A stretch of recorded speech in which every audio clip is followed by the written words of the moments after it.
جن کے ہزاروں کی تعداد میں بتاتے ہیں جی میرے اتنے مرید ہیں، لیکن ہوتا کیا ہے جب نماز کا وقت ہو تو پھر پیر صاحب حجرے میں تشریف فرما ہوتے ہیں، مریدین باہر تشریف فرما ہے، نہ ان کو نماز کی فکر ہے نہ ان کو اذان کی فکر ہے۔ تو پھر ایسے شخص کو ہم کیسے کہہ سکتے ہیں کہ یہ ولی ہو گیا؟ اور پھر اگر ان کو کہا جائے کہ آپ نماز کے قریب آئیں، نماز پڑھیں، آپ وقت ہو گیا ہے، تو ہمارے سادہ لو حضرات، یہ آپ حضرات کے ذہنوں کے اندر جو ان بے حیا قسم کے لوگوں نے باتیں ڈال دی ہیں، جب آپ ان کو شریعت کا درس دیتے ہیں تو آگے سے وہ کہتے ہیں نہیں نہیں، مولویوں کا راستہ اور ہے، پیروں کا راستہ اور ہے۔ ہوتا کہ نہیں؟ یہ سننے میں آتا ہے، نہیں جی نہیں، ان کی شریعت اور ہے، ہماری شریعت اور ہے۔ تو جناب اگر دو شریعتیں ہو گئی تو پھر رسول اللہ صلی اللہ علیہ وسلم تو صرف ایک شریعت لے کے آئے تھے، یہ دوسری شریعت آپ نے کہاں سے نکال لی؟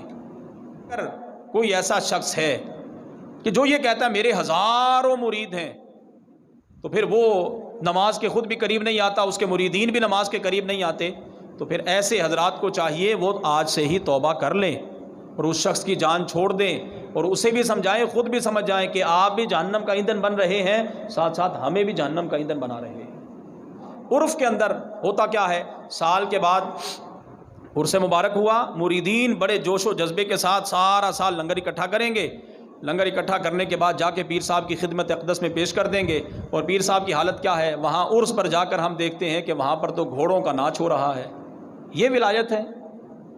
وہاں پر تو کتوں کی لڑائی کرائی جا رہی ہے، یہ ولایت ہے؟ مرغے لڑائے جا رہے ہیں، یہ ولایت ہے؟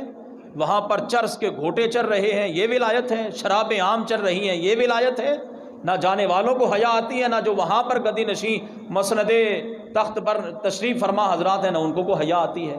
اور ہم ہیں کہ اپنا سارا پیسہ برباد کیے جا رہے ہیں۔ کہ آپ حضرات سے سوال نہیں ہوگا کہ سارا سال آپ محنت مزدوری سے حلال کا پیسہ کمائیں اور سال کے بعد ایک ایسے نکٹھو شخص کی خدمت میں جا کے پیش کر دیں جس کا شریعت سے دور دور تک کا کوئی تعلق نہیں ہے؟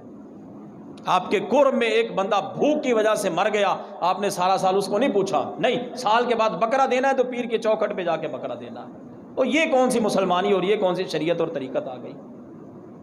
کبھی اس طرف بھی تو آپ حضرات غور فرمائیں نا، کبھی اس طرف بھی تو توجہ کریں۔ گھر میں ماں باپ بوڑھے پڑے ہوئے ہیں، وہ آپ کی خدمت کے محتاج ہیں، بیٹا اس طرف توجہ نہیں کرتا، اپنے گھر کا سب سامان اٹھاتا ہے، عرس پر جا کے پیر صاحب کو پیش کر دیتا ہے، اور وہ پیر بھی اس لائق نہیں کہ جس کو پیر کہا جائے۔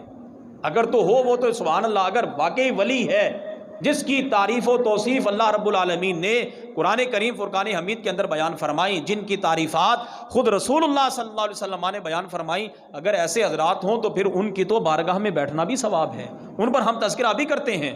لیکن اب میں جو گفتگو کر رہا ہوں ان حضرات سے متعلق کر رہا ہوں کہ جن کا شریعت سے دور دور تک کا کوئی تعلق نہیں ہے۔ لہٰذا آپ حضرات یہ سننے کے بعد اس پر تھوڑی سی توجہ بھی فرمایا کریں۔ ایسا نہیں ہونا چاہیے کہ باہر آپ جا کے تبصرے کریں، نہیں جی باتیں تو ٹھیک ہیں لیکن ہم پیر کو نہیں چھوڑ سکتے۔ اگر آپ پیر کو نہیں نہ چھوڑ سکتے تو پھر آج میری بات لکھ لیجئے گا، وہ بھی جہنم میں جائے گا، ساتھ ساتھ آپ بھی اس کے جہنم میں جائیں گے۔